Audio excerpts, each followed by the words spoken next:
In this lab we're doing an esterification between acid chloride and an alcohol.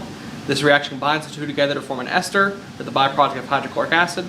There are 2 acid chlorides and 2 alcohols this week that you can choose from. So that means 4 possible products that you can create this week. And next I'm going to go through each of them with you. Alright, so at the top we have the general equation for the esterification reaction we're doing this week. We have an acid chloride being reacted with an alcohol. We have 2 different types of alcohol and 2 different types of acid chloride. And at the bottom you can see all 4 different types of products you can have this week. Alright, so I went through all different ones. The alcohol I'm going to choose is the isobutyl alcohol. We're going to add a ml of it to our test tube. This is the biggest test tube we have, the 13 by 100.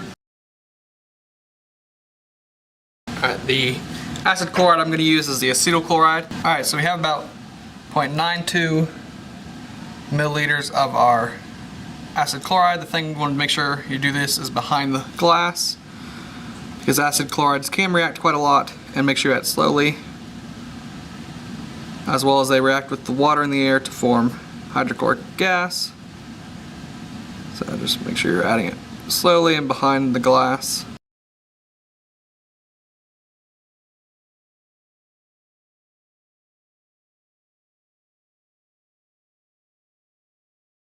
Alright, and make sure you dispose of this in the container in the hood. Alright, now that we've added our acid chloride, we're going to add a wooden stick and lower it into the sand bath to heat up. Gently and for about a minute. Alright, so I'm just going to turn on the lowest setting, maybe 1 or 2, and let it heat for about a minute. Alright, so it's been about a minute. Take it off, and I'm going to transfer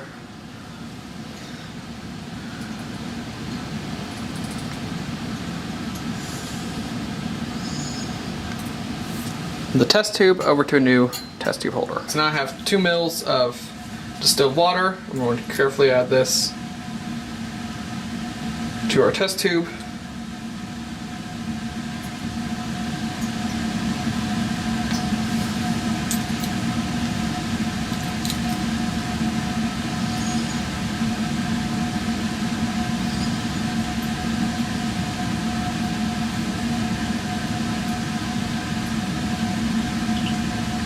We'll see the formation of 2 layers, a top organic layer and a bottom aqueous layer.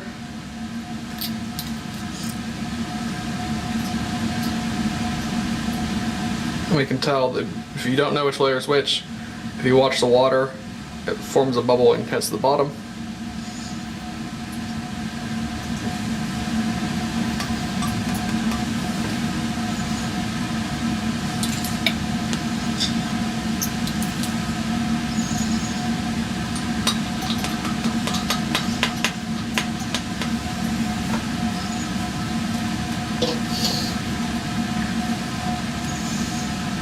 So we're going to carefully mix our 2 layers together using the glass pipette. We are getting the formation of this cloudy organic layer, and we're going to transfer that in a moment to a new test tube.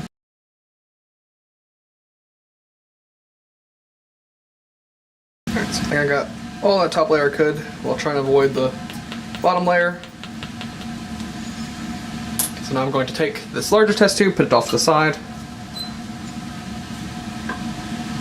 and put this test tube here. And I'm going to get a new 12 by 75 test tube. Next we're going to add 2 mils of 3 molar sodium hydroxide.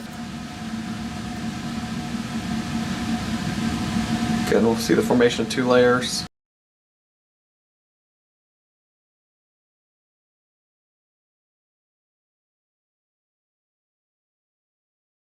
So I'm going to let those bubbles disappear, and we'll take off our top layer again and put it into a new test tube.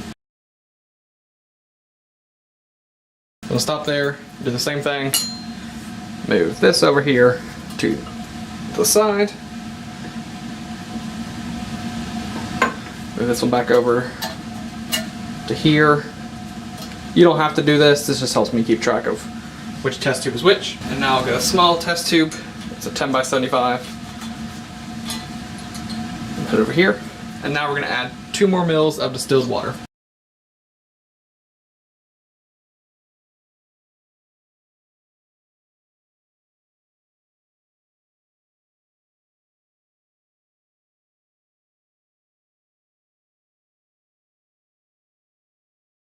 And now you want to add just a small amount of anhydrous sodium sulfate, not so much that it sucks up all the product, but just makes it clear. All right, it's starting to clear up.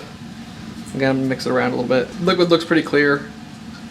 We'll go ahead and same thing we did last time, move this one over, and we're going to filter it through a pipette with some cotton in it.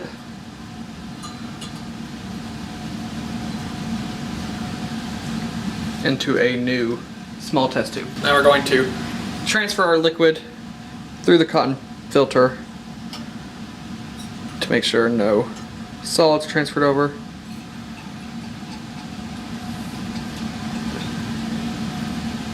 And I have a small test tube down here at the bottom. Alright, so we'll let the rest of that drip out through the bottom of the filter. Here is our product. It's a nice clear liquid. Next we're going to get an IR spectra and a mass spectra on it to confirm the identity of our product.